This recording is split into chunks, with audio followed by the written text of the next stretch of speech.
Para po sa susunod na balita, pasintabi lamang po, 3 crew member na lula ng barkong MV Blue Cecil ang patay matapos masuffocate sa engine section ng nasabing barko.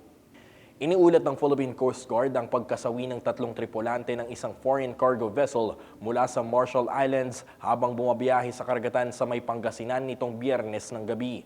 Base sa naging ulat, dakong alas 7 ng gabi nang makatanggap ng tawag sa telepono ang PCG Command Center mula kay Arthur Corpus, ang kapitan ng MV Blue Cecil, isang bulk carrier na nakarehistro sa ilalim ng bandila ng Marshall Islands. Naglalayag ang barko mula sa hilagang kanluran ng Bolinao, Pangasinan patungo sa Singapore nang maganap ang insidente.